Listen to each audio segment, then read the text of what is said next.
Hi, welcome. Welcome to the channel.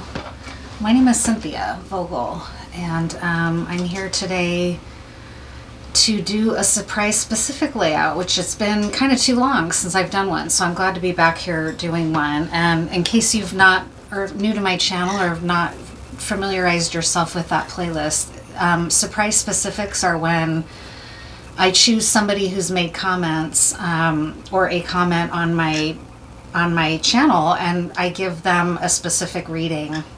And the idea, though, is that it's not a private reading that I send to them privately, even though it's specific to them.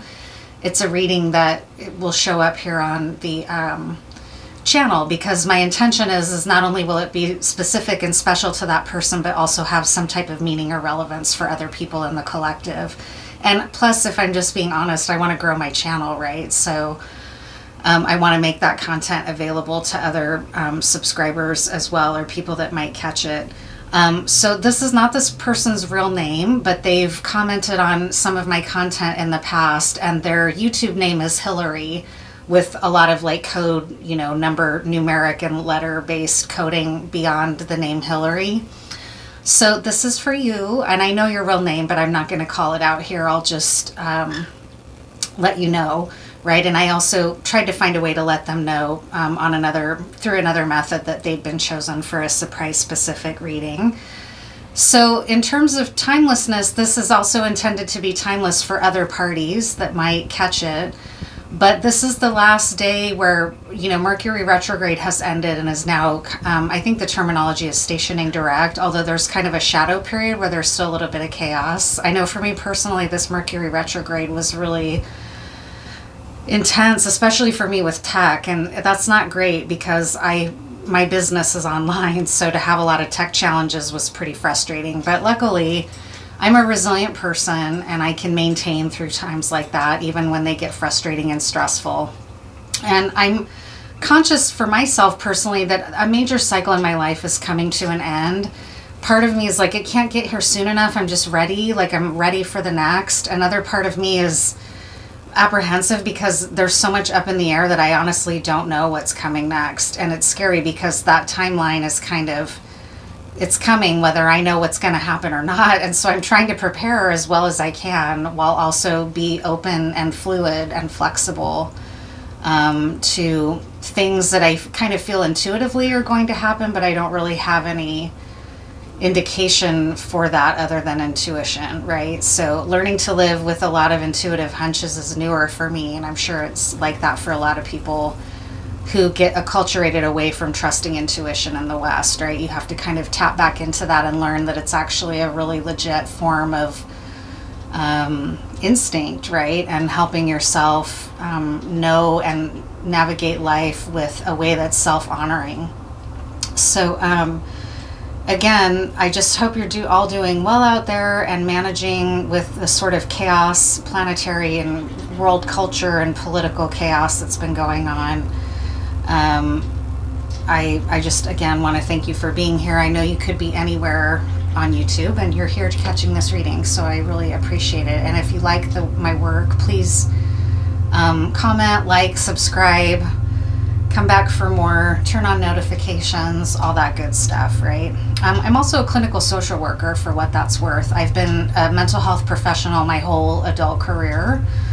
And I'm 51 now, so I know a lot about diagnostics and about providing talk therapy and all that. So I think that makes me kind of a unique and have an added layer to my channel and my card readings. And I'm not just a therapist that decided on a whim because tarot was popular to get into tarot. I've been reading tarot since I was 15. I've always loved cartomancy and loved the cards. And so I'm a very experienced card reader as well. So let's just get into that. Let's get into Hillary's, codename Hillary's reading, right? I'm going to start with some oracle cards instead of tarot, and then we'll do the layout from there. That'll help us kind of identify the themes that will be most useful to them. And then we'll kind of go from there, and hopefully when this reaches you, Hillary, it's useful and that it's helpful to you, or that you feel seen and regarded and respected at minimum, right? So what are going to be some good themes for Hillary for this surprise specific layout? What should they know? In the spring in the Northern Hemisphere, Mercury turning direct again. We're still in Venus retrograde.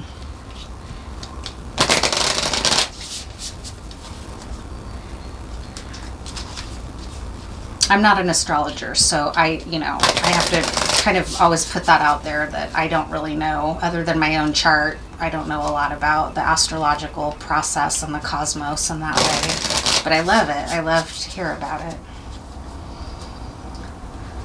What's going to be some important themes for Hillary?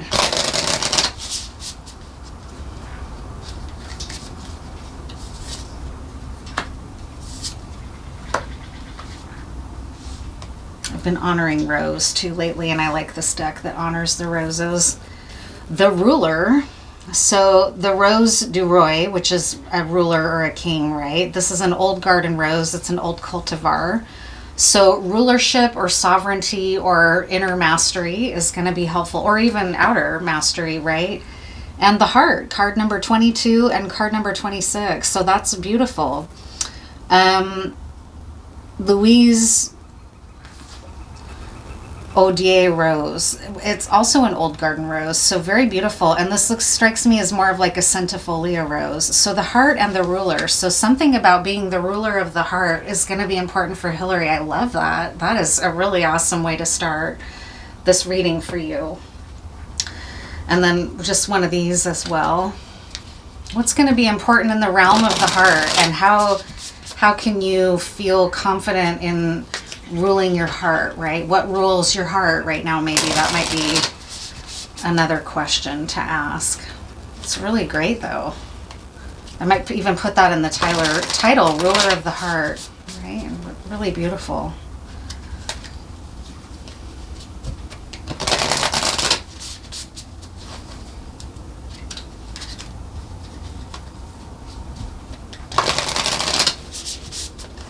What else for Hillary? What other theme for you, Hillary? Transformation. All right, so this is a transformative time. The heart is definitely implicated here, and this is a Moroccan agate that I love and that I got at one point just because I was really drawn to it, like stones and crystals will pull you in sometimes. So hopefully this Moroccan agate will lend some energy to whatever transformation you're going through, Hillary. Let's go ahead and get into your cards.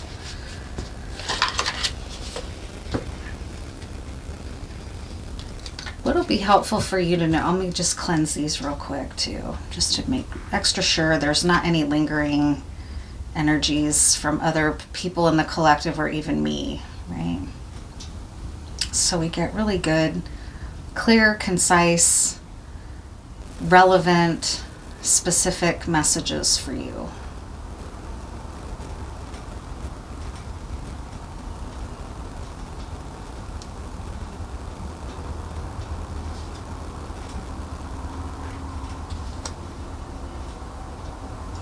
All right. What's some good information for Hillary?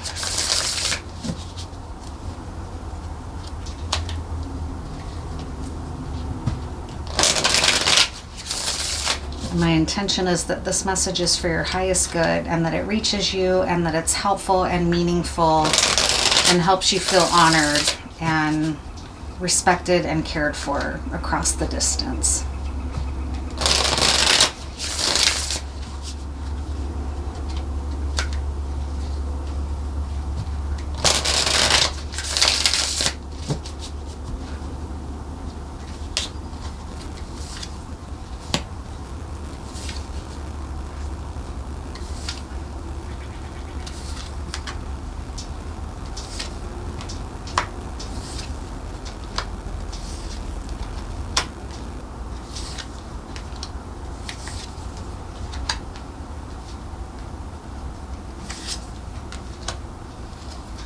So that's really interesting, because when I pulled this deck out, Temperance was at the bottom of the deck, and as you saw, I really tried to be conscious about really shuffling, cleansing, and here is Temperance in the where the energy's heading.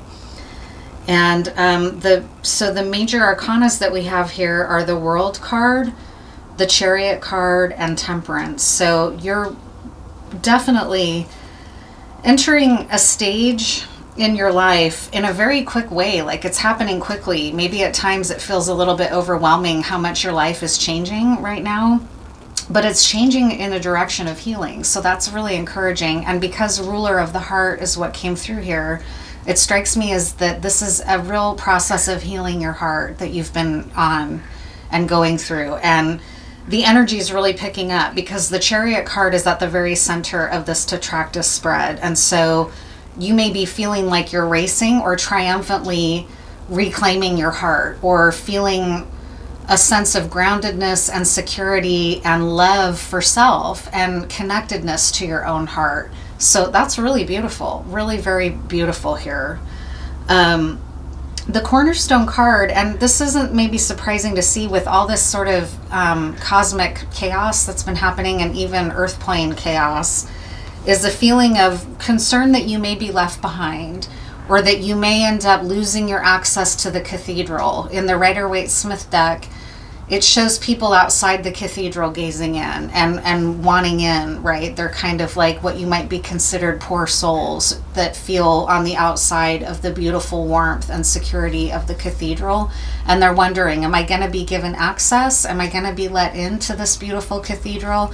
And in fact, in my younger years, in my 20s, I wrote a poem where the heart was like a cathedral in this poem that I wrote.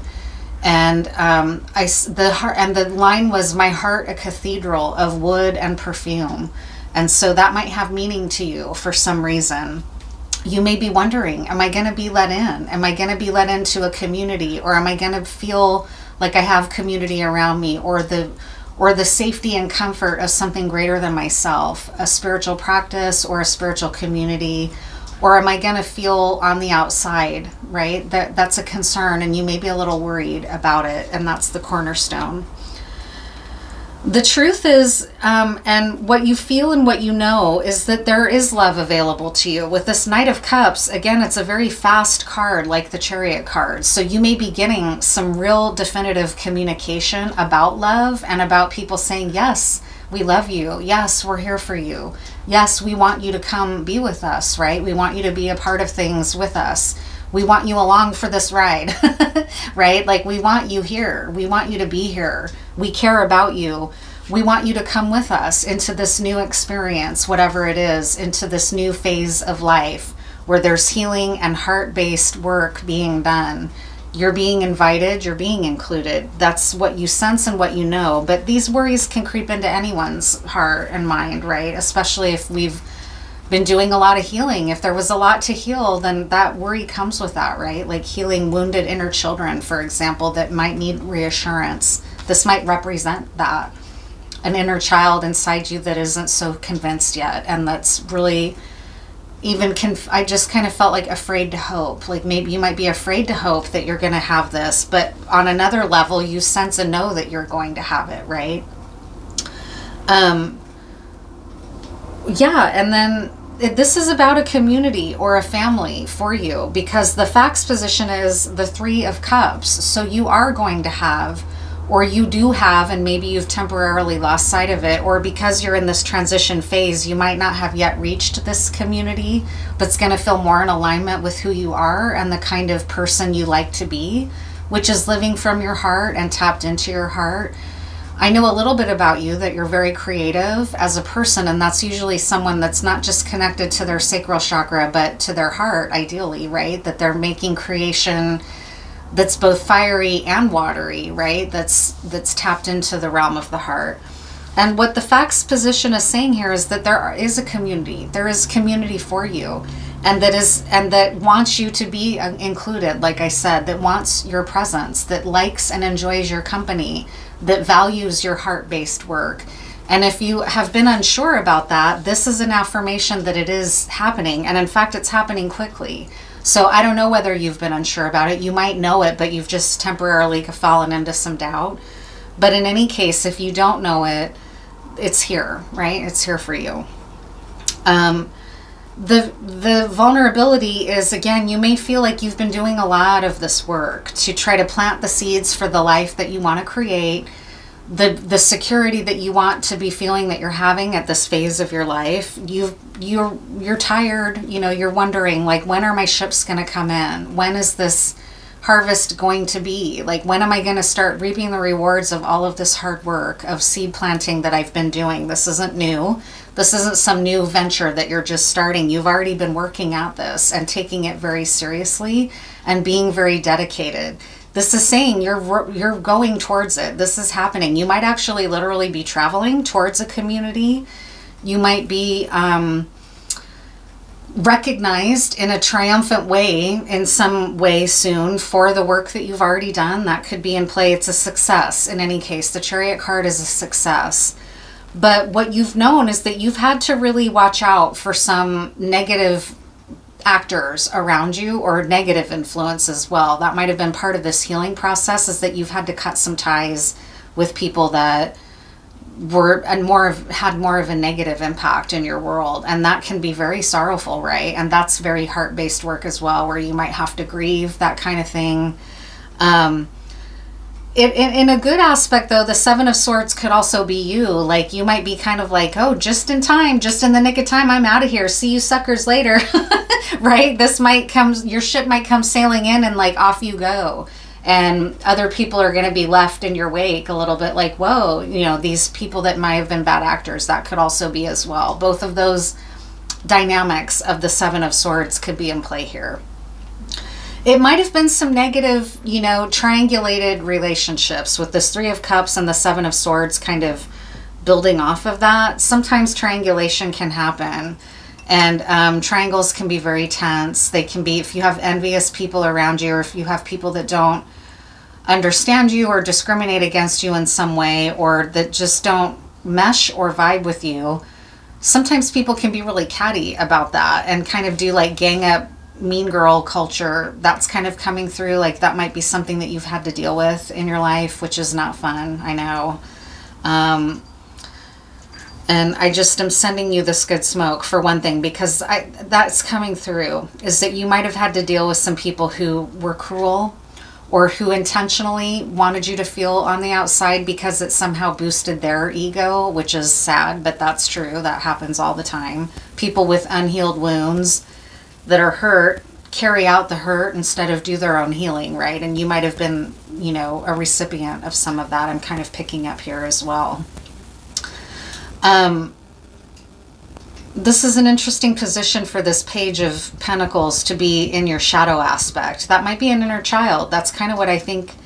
Your inner child, when I tapped into this Five of Pentacles, and maybe there's an inner child that feels like they're too afraid to hope, or that being a part of this loving, heart-based community where you feel accepted and loved and embraced and cherished, even, not just quietly, but people actively tell you, we value you, we want you here, we're so glad you're here, welcome, that kind of warm cathedral-like energy. This inner child is worried or fearful, and maybe lived through a lot of negativity in their childhood. For example, you might have a part that's hurt still from the past that you've been working on healing, and they're uneasy, they're nervous about getting too hopeful about something like this, even as other parts of you know that it's good to be optimistic, right? And that you have no reason to think, why wouldn't I be accepted somewhere? I am a good person, right? I've done my healing work, and I know that. We are a multiplicity of self. And so there might be this inner child that needs a little bit of convincing. And I'm just going to, speak directly to that part of you and say, yes, this is real, and it's coming. And it's coming kind of quickly with the Chariot at the center of things. What you know in your conscious, yeah, that's what it is. That's straight up what it is. Because in your conscious mind, you know that you're a King of Pentacles. You've mastered this process. You're not new. This is something you've been working on for a long time, like we said with the Seven of Pentacles. And when you're in your right mind and feeling grounded and feeling secure, you know this to be true and you don't doubt it. But it's okay. I mean, we all have, I just got goosebumps. Yeah, I feel like I kind of just tapped into your energy a little bit and can feel that inner child that's not so sure. and that maybe got let down a lot or disappointed a lot or even harmed in the past, and they're not convinced. They want to be reassured. And even so, even if you reassure them, they may still have to see it to believe it, kind of thing. And so that's okay, right? That part of you is allowed to have some doubts until it's actually coming into being. Where things are headed is a very beautiful, gentle time of like completing this healing cycle, where you're invited in, where you're invited into the cathedral. That just keeps coming through over and over. What else to know about this for you in this specific layout? What else is going to be helpful? Oops, what did I do here?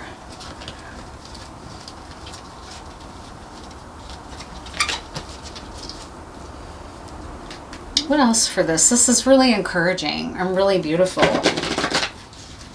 You're a king of pentacles. You've become a ruler of your heart. You're very responsible for your emotional life. You take really good care of your emotional life. That's really lovely to see, right? You're not just acting out your wounds everywhere and becomes everybody else's problem, right? Like you're really on point with this. And caring about how your work is not just affecting you, but affecting other people, and really needing and wanting to be around people that value you and cherish you. For what it's worth, I relate. I've been through like a 10-year process of like having to let go of so much that it's been scary at times of like, where is my home now? Where is my community? Where am I going? You know, I know I've done a lot of healing work and I know it's coming and I can feel it, but it's still a little bit like stepping into the void. Like I don't really know, right? Oops. So,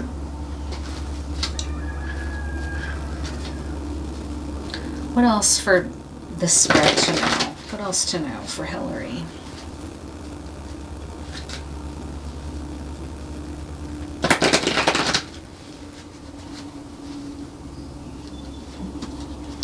So this was wrong way out, but it showed up on the split, so it definitely wants to come out, is between worlds. So that's where some of this anxiety from this inner child is coming.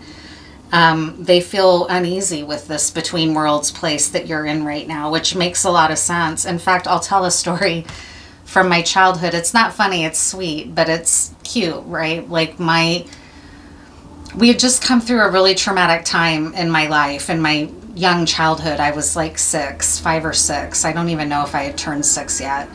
And it was very traumatizing, very traumatizing. There was abuse involved. I was at a very raw and vulnerable time as a child in my life. And my dad made a move for us to help us heal, which is we're going to leave this home. We're going to move out to the country. We're going to live on this little river together. And we're going to start over, right? And so I had just started kindergarten. Like I think finished my first year of kindergarten and made friends in kindergarten in spite of this horrible situation. And I'm speaking to your inner child here. Maybe this is why I'm telling this story, is so this inner child feels understood. Because even though this new beginning was one of the best things my dad ever did for us, it was so healing to move out there and be in nature and be in the country. We were both traumatized. It wasn't just me. I mean, I think I was carrying kind of the brunt of it because I was so vulnerable, but he was traumatized too. And we got out there and the healing work started for both of us out there. But the day before we were moving, I had said, do I have to go to school today or can I stay home? And my dad said, it's okay, you can stay home. Well, so then what happened is I got really sad and really scared. And at some point my dad couldn't find me. He was maybe getting ready to go.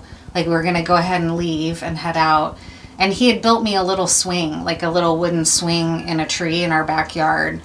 And finally he's like, hey, what are you doing out here? And I was just sitting in the swing and I started crying and I was like, I don't want to go. I'm scared. Like I feel that little girl. Sorry.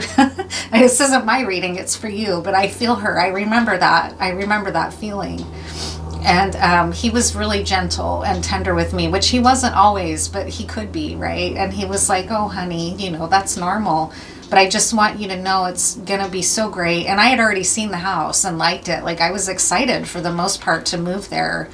But once the time actually came, I was scared because it was the unknown, right? And I was saying goodbye to a lot of heavy things that happened in this house and friends that I had made in this neighborhood. And so that's what this inner child might be feeling, is that anxiety of like me on the swing that's like, what's this really going to be, right?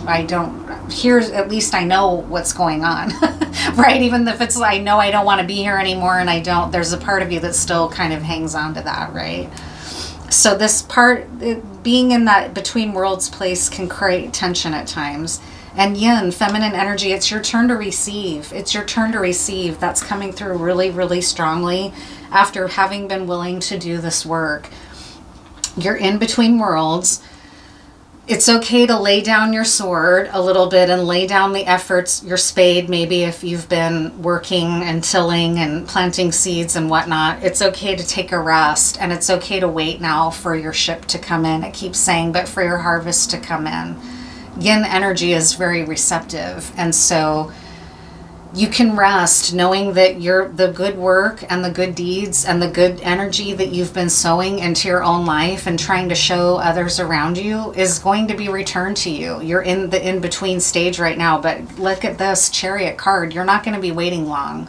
You're in this between world state right now that feels very like, whoa, what's real? And it's a little bit of a weird trepidation kind of feeling being in a liminal space like that. But this chariot card means quick moving energy into a place that's a lot more healed, a reward for all of the work you've done and become a ruler of the heart, right? Now you get to receive. It's really, really, I have chills for you. I'm really honored to do this reading, really. What else? I'll do one of these cards too, because this is a big change of life. This deck represents that kind of a process really well.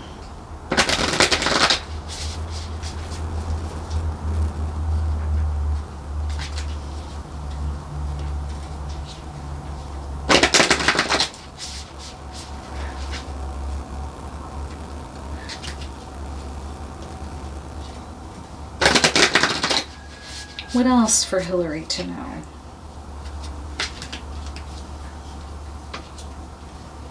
And really I intend for this to have resonance for other people. So if you've caught this reading, there's probably a reason and a message in it for you too. A lot of people go on this kind of journey of healing and of the heart, and it often is unseen. The work goes unseen, right? But it's privately and quietly very intense to go through on a personal level. But, other people around you may have no clue, right, what you're actually doing in the quiet moments.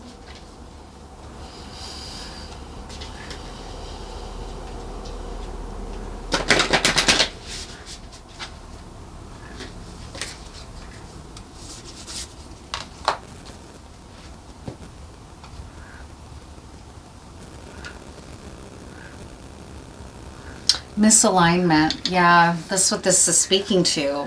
And some of this being surrounded by people that were not, that were not ideal, or that were not honoring you the way that a ruler of the heart wants to be recognized and be with others who also rule their hearts, right? 17, misalignment.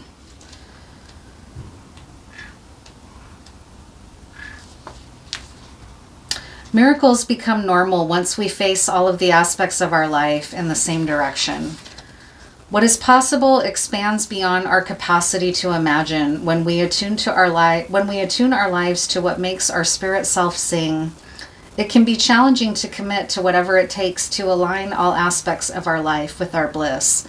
Often we're met with obstacles such as fear, conflicting expectations from others and society, the need for ongoing discipline, the upheaval of releasing from our life all that is not aligned, and determining how to make ourselves sustainable once we surrender it all to the bliss of living our truth. The process of wholly aligning and integrating ourselves can feel like too much.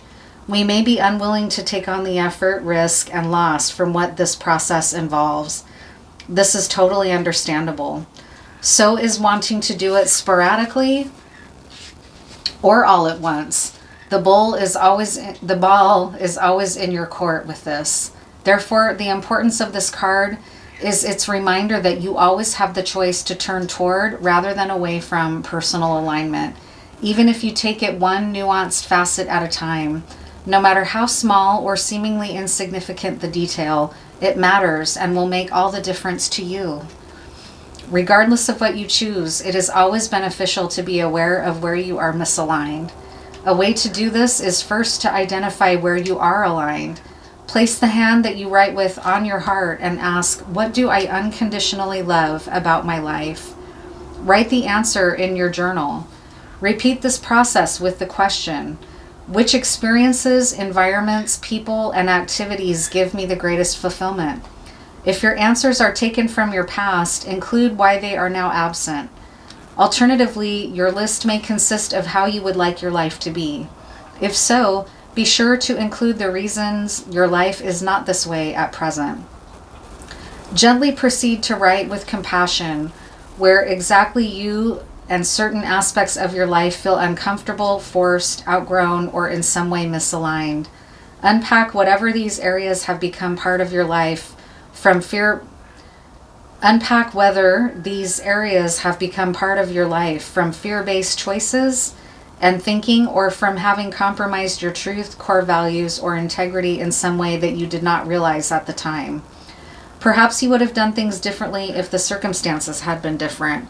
For example, it may have felt possible to choose otherwise if at the time you had made yourself a priority or felt a stronger sense of confidence, self-worth, or self-love, or maybe with significant funds or the support, belief, and guidance that you needed from others. More preferable choices would have been available or made known to you. If any or all of these resonate, know that you are not alone. Take a moment to extend compassionate consideration, love, and honor to your former self's predicament and limitations. Be at peace and in acceptance of having done your best at the time. Had you known any better, you would have chosen and done better. Now return your hand to its place on your heart and ask Spirit Self what you can do to initiate a loving step towards aligning one detail of your life with your truth. Write down the answer. When you are ready, decide whether to act accordingly. You may wish to repeat this journal exercise each time you seek clarity on the next aligned step available for you to take and whether or not to take it. Regardless of how misaligned things may seem, alignment is only ever a different choice and action away. Trust that Spirit Self will more than meet you halfway in supporting you through each aligned step that you choose to take. That's so beautiful. This is from the Lantern Oracle. I don't pull from this deck a lot on my channel because sometimes it feels too wordy for me, too verbose. But it struck me as really perfect for right here. And usually in one-on-one readings with clients, when I use this deck, people almost universally love it. So I do highly recommend it. It's great for personal work. It's called the Lantern Oracle and Guidebook by Angelina Mirabito, PhD. And the illustrations by Yuli Alejo are also really beautiful. So yeah, it's a great deck. Let's see. I think I'll pull some of these animal and flower cards, and then I'll call this a reading complete for you, Hillary.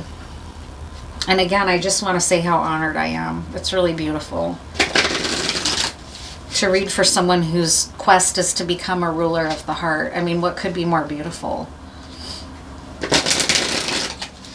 Our world needs that, you know. Our world needs heart-based people to be showing themselves and living their truths, right? What are some final words for Hillary? You've got this feeling of maybe feeling on the outside or misaligned is very temporary compared to this Chariot and the World card, right? It's a very temporary feeling that can come over all the best of us, right? We all have our doubts and fears. You're going to be receiving, though. You're entering a time of receiving and healed transformation, right? Really, really beautiful.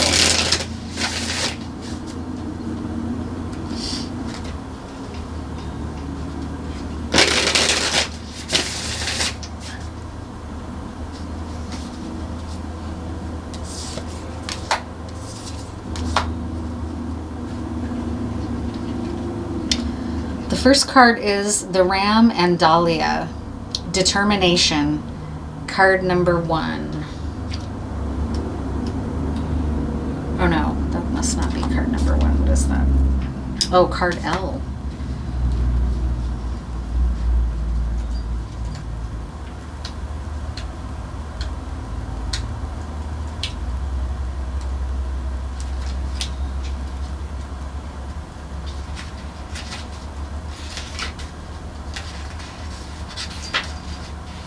Where is it?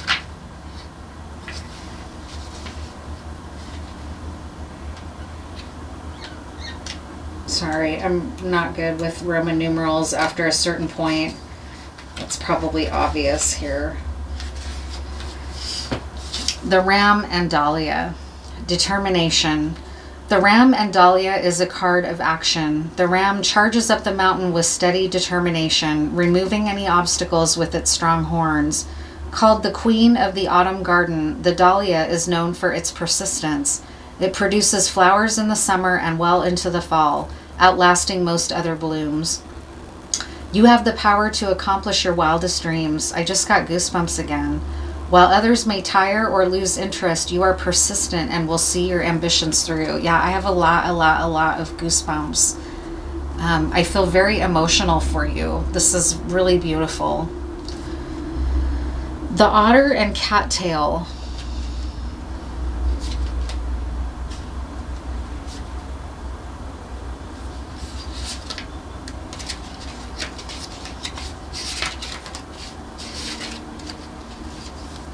Peace.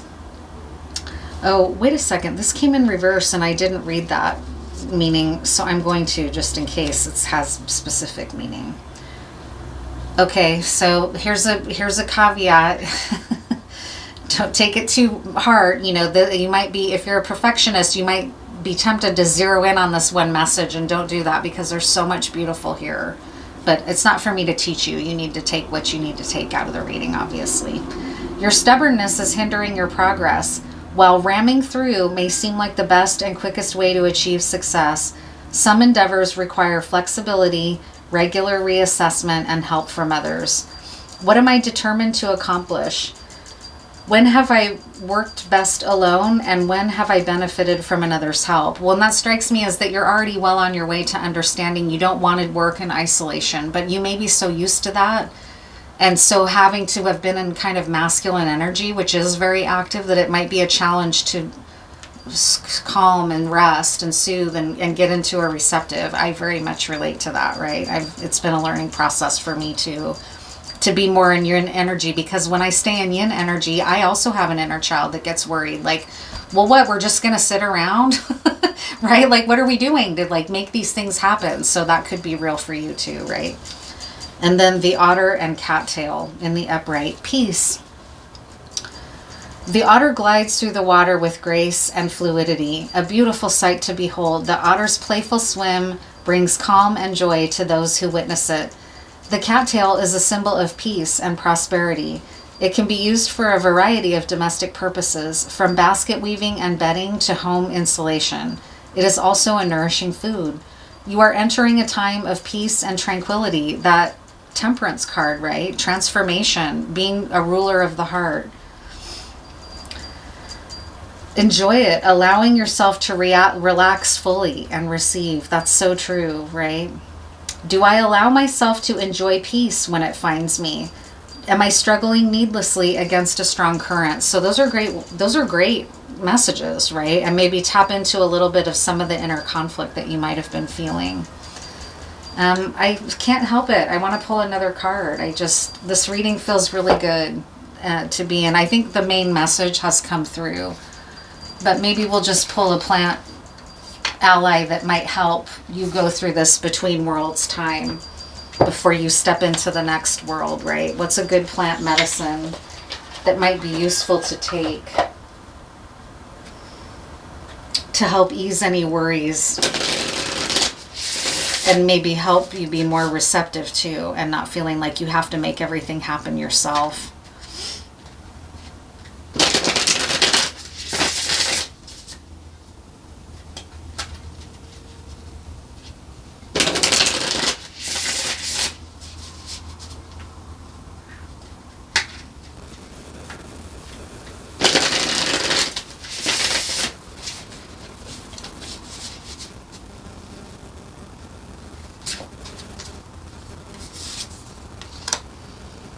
straw flower.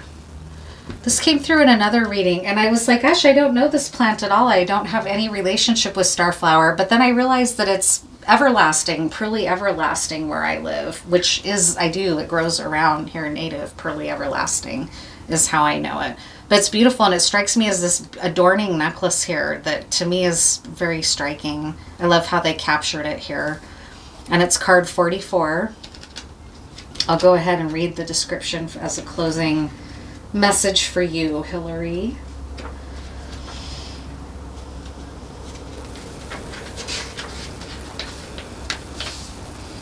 Timeless beauty. Strawflower is also known as everlasting or immortal. Strawflower is the flower that never loses their color, appearing as though they are already dry as they grow, allowing themselves to be preserved and adored long past the life cycle of the living plant. Strawflower brings the qualities of endurance and concentration that enhance the vibrancy of everything around them. If you find yourself in a climate that has long, cold winters, Strawflower can remind you to have faith that the summer will return and that you will feel the sun on your skin again. Place them in a shadowy corner and they will not fade. Strawflower holds aglow the warm, sticky days of heat for us as we travel through the year. And my guess is that you could find this at a florist. They probably use Pearly Everlasting a lot because of its enduring beauty and that it doesn't require a ton of, it's not a fragile flower, right? When used on the human body, Strawflower brings this glow in. They are incredibly sparkly, renewing and fresh, bringing a flush and glisten to your skin. Strawflower will not only repair injury, they will prevent it by fortifying and building your cellular integrity. Strong but gentle, this plant can be washed across soft erogenous tissue as well as on your face to feel a shine and newness each day, tucking the colorful nature of their flowers into our very cells. Starflower works with our scars, both physical and emotional. When scar tissue is formed, it creates a vulnerable place in our physical container. From an emotional perspective, Strawflower offers help when dealing with our inner scars that manifest visibly as depression, stress, lethargy, and mental exhaustion. Strawflower lends us their colorful endurance so that instead of leaking our life force through old wounds and weak tissue, we may pour out our vibrancy and creative energy with strength. Really beautiful, and I hope that has meaning for you. And if you look up Strawflower and you're not able to find it, on the West Coast it's known as Pearly Everlasting, so you might find it that way in a Google search or at a florist if you ask for it, right, and decide you want to use that. So I'm sending you so much love and respect. I'm really honored to do this reading for you, and thank you for commenting. And thank you for being a part of this collective. And I'll see you next time.